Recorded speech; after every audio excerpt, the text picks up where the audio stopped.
नमस्कार मंडळी, कसे आहात? आय होप सगळे खुशाल असाल, बरेच असाल. नमस्कार, जय हिंद, जय महाराष्ट्र.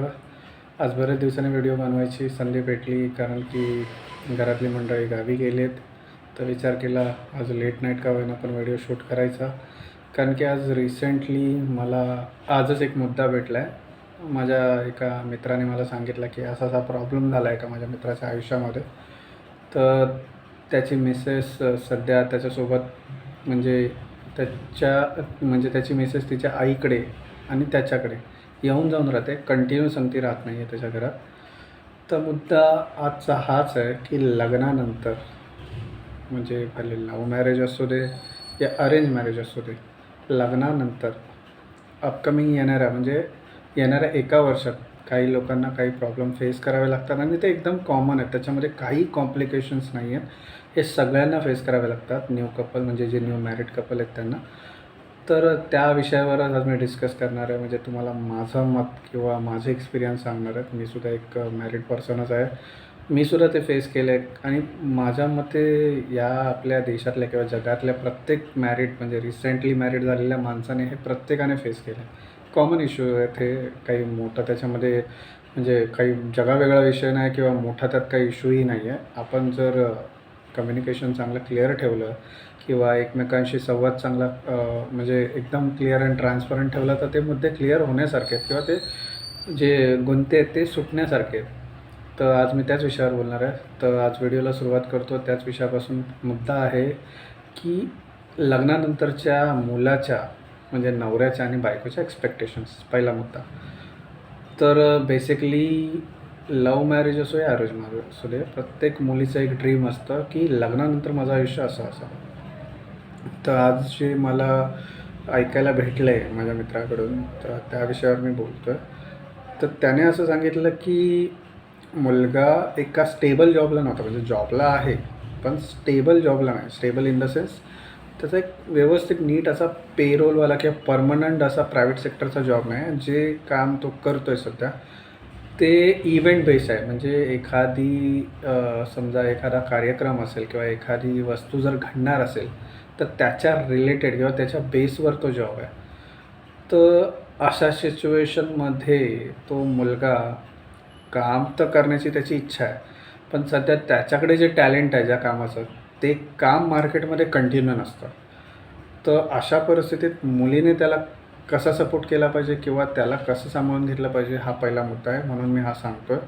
पहिली गोष्ट, लाईफमध्ये कोणाच्याही एक बोलतात ना, सेम परिस्थिती कधीच नसते.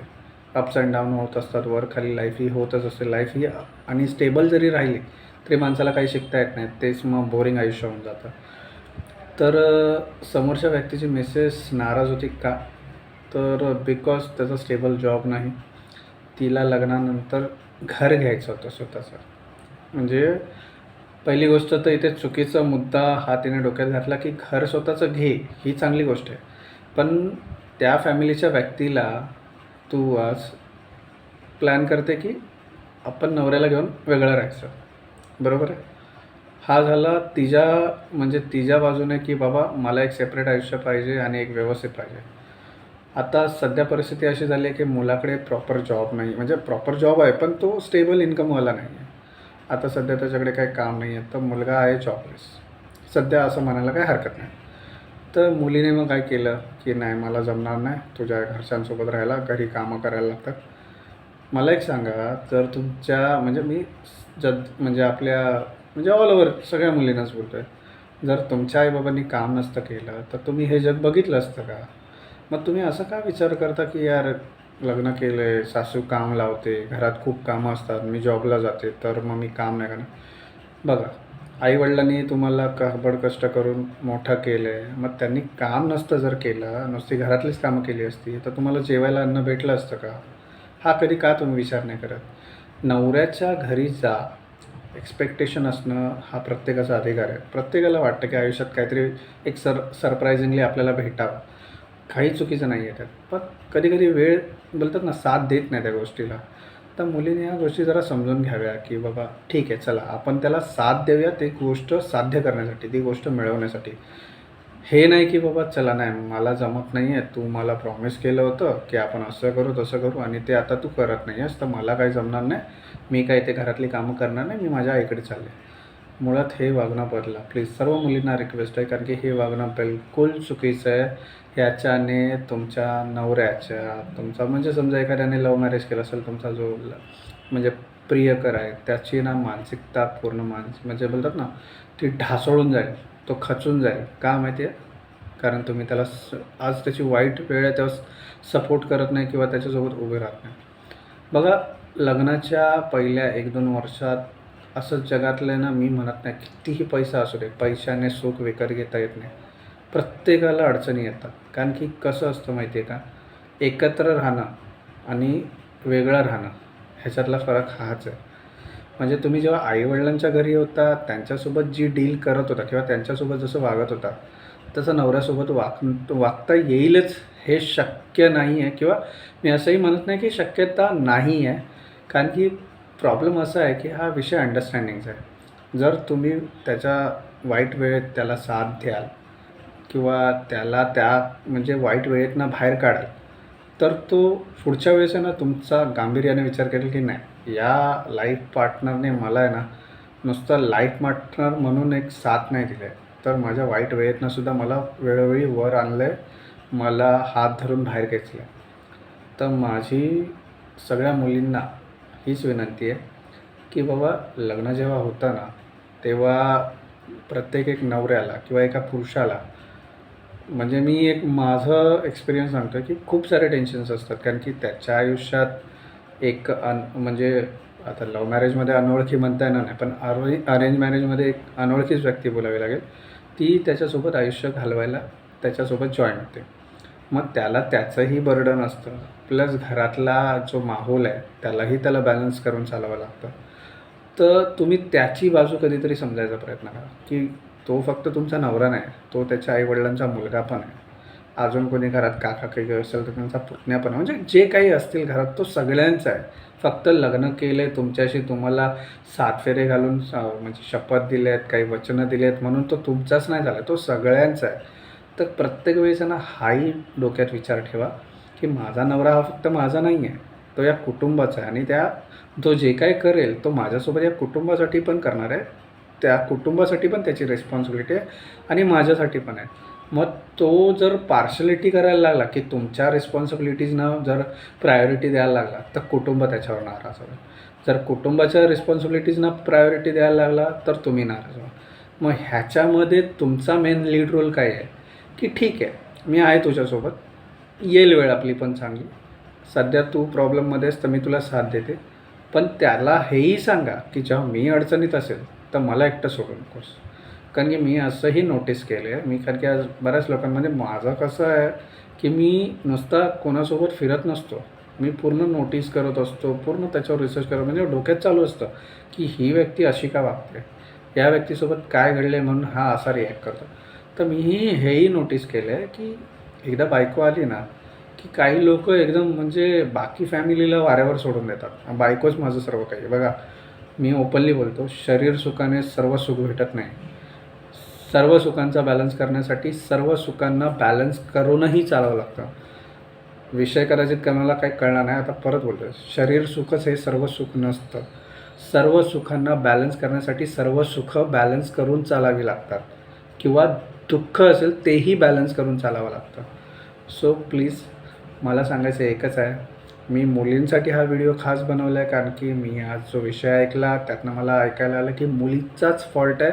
कारण की तिच्या एक्सपेक्टेशन आहे होत्या, पण मुलाचीही त्यात काही चूक नाही, मुलगाही चांगला आहे, ते कुटुंबही चांगलं आहे, पण मुलीला काही वेगळंच हवं होतं आणि तिने डोक्यात काही वेगळंच म्हणजे चित्र रंगवलं होतं आणि आज ते ॲक्च्युअलमध्ये घडत नाही आहे, त्याच्यामुळे ती नाराज आहे आणि आईकडे अपडाऊन करून सासरवाडी राहते. मला ह्यात काहीच अर्थ वाटत नाही अशा जगण्याला.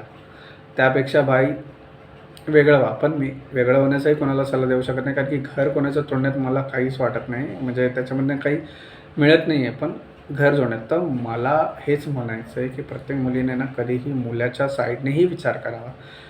लग्न म्हणजे नवीन नवीन असतं तेव्हा त्याला म्हणजे मी माझी व्यथा सांगतो आहे, मी खूप काही झेललं आहे, खूप काही टेन्शन्स, खूप काही गोष्टी, म्हणजे सगळं त्याला बॅलन्स करावं लागतं. प्लस त्याचा जॉब त्याला करायचा आहे. जेव्हा माणसाच्या डोक्यात 100 विचार घोळत असतात ना, तेव्हा तो अक्षरशः त्यातनं माझी सुटका कशी करून घेईल ह्याच विचाराकडे असतो. आता जर त्याने त्याचा स्वतःचा विचार केला तर त्याच्याकडे खूप सारे ऑप्शन्स आहेत. पण तो तसा नाही विचार करत. तो कुटुंबाचाही करतो, आपल्या पत्नीचाही करतो, आपल्या बायकोचाही करतो. त्याला संपूर्ण कुटुंब संगती घेऊन चालायचं. तर मला मुद्दा ह्या विषयातनं सांगायचा हाच होता, की प्लीज एक्स्पेक्टेशन ठेवा. तो तुमचा अधिकार आहे, त्यात काही चुकीचं नाही. पण मला म्हणायचं एवढंच आहे, की एक्स्पेक्टेशनचा म्हणजे एक्स्पेक्टेशन ठेवणं याचा अर्थ हा होत नाही, की तुम्ही समोरच्याला प्रत्येक गोष्टीसाठी जबाबदार धरा किंवा किंवा त्याच्या मागे सतत बडबड करत राहा, किटकिट करत राहा. मग म्हणजे तुम्ही काय करता माहिती आहे का बेसिकली? एक तर तुम्ही लग्न केलात, ते त्याच्याकडे ऑलरेडी टेन्शन होतं, की माझ्या आयुष्यात कोणतरी नवीन व्यक्ती आली आहे, मला त्यालाही सांभाळून घ्यायचं आहे, घरालाही सांभाळायचं आहे, कुटुंबालाही सांभाळायचं आहे. मग तुम्ही काय करता? त्याच्या लाईफमध्ये काही चांगल्या व्हॅल्यू ॲड नाही करत आहे. उलटं त्याचं टेन्शन वाढवत आहे आणि तो अजून खचून जातो. तर सांगायचं तात्पर्य एवढंच आहे या विषयाच्या मागे, की प्लीज म्हणजे कसं आहे, हा फेस सगळ्यांना फेस करावा लागतो. मी सांगतो ना, माझा अनुभव आहे, कितीही पैसा असू दे, नाही, सगळ्यांना फेस करायचं आहे. 2-3 वर्ष ही टफच असतात लग्नाच्या, म्हणजे लग्न झाल्यानंतरची सुरुवातीचे. प्रत्येकाला तुम्ही पाहिजे तर स्वतः आहे ना इन्व्हेस्टिगेशन करा या विषयावर. रिसेंटली लग्न झालेलं म्हणजे ज्यांचे 2-3 वर्ष झाले त्यांना विचारा. प्रत्येकजणच बोलेल, भाई सुरुवातीचा काळ खूप कठीण होता, पण त्यातनं आम्ही सर्व्हाइव्ह केलं. माझ्या बायकोने किंवा माझ्या नवऱ्याने मला साथ दिली. आम्ही पुढे आलो. आज आता आम्ही जरा म्हणजे खूप चांगलं नाही, पण बॅलन्स आहोत आणि खूप चांगलं करण्याच्या वाटेवर आहोत किंवा आम्ही प्रयत्न करतो की चांगलं करायचं. आता म्हणजे आम्ही सांभाळून घेतले, तर आता आम्ही हळूहळू यातनं मार्ग काढू. सो हाच मुद्दा होता. कारण की व्हिडिओ बनवायला भेटत नाही. कारण कदाचित तुम्हाला सांगू शकत नाही, थोडं पर्सनल आहे. कारण की कुटुंब, जॉब आणि प्रवास वगैरे दिवसाचा आहे, ह्यातनं वेळ भेटत नाही. विचार चालला आहे की करायचं. मेसेज खूप मागे लागली आहे, पण छोटा आपलं बाळपण आहे, त्यालाही वेळ द्यावा लागतो. तर बघूया, त्यातूनच जर वेळ भेटला तर डेफिनेटली करू. सर्वांनी आपली काळजी घ्या. आजचा मुद्दा खूप महत्त्वाचा आहे. प्रत्येकाने आयुष्यात थोडा विचार करायला शिका. थोडी ॲडॉप्टेबिलिटी ठेवा, की दुसऱ्याकडनं काही शिकता येईल किंवा प्रत्येक गोष्टीवर जरा जास्त विचार करत जा. सगळे प्रश्न आपोआप सुटतील, सगळे गुंते आपोआप सुटतील. आणि प्लीज, हां, मी कोणाला ब्लेम नाही करत आहे. तर प्लीज कोणत्याही मुलाने किंवा मुलीने एक दुसऱ्याला ब्लेम नका करू, की तू अशी वागलीस म्हणून हा प्रॉब्लेम झाला. तर माझी इच्छा हा नाही आहे, की म्हणजे ही नाही आहे, की हा व्हिडिओ बघून तुम्ही हे कराल, की बाई एक दुसऱ्याला ब्लेम गेम खेळाल. ते नाही. मला हेच बोलायचं होतं, की प्रॉब्लेम्स येणार, पण त्यातनं बाहेर पडायचं बघा. भांडत बसू नका. एक दुसऱ्याला दोष लावत बसू नका. मला एवढंच बोलायचं होतं. काळजी घ्या. आणि हां, एक छोटासा म्हणजे मुद्दा सांगायचा, की आता मुंबईत 2-3 दिवस पाऊस पडतो आहे. तर सगळ्या टू व्हीलर्स रायडर्सनी स्पेशली काळजी घ्या. कारण की रस्त्यावर जेव्हा पाणी पडतं तर रस्त्यात मुरलेलं ऑइल, थोडं पाणी आणि ऑइल मिक्स होऊन थोडी स्लिपरी होते जमीन. तर प्लीज सगळ्यांनी टू व्हीलर्स रायडर्सनी काळजी घ्या. हेल्मेट वगैरे वापरा आणि स्पीडने जाऊ नका. मस्ट बी अर्जंट ब्रेकिंगमध्ये बाईक स्लिप होण्याचे चान्सेस आहेत. तर आजचा व्हिडिओ एवढंच बोलून संपवतो आहे. जय हिंद, जय महाराष्ट्र. काळजी घ्या, खुश राहा, हसत राहा, मजेत राहा. आयुष्य खूप सुंदर आहे.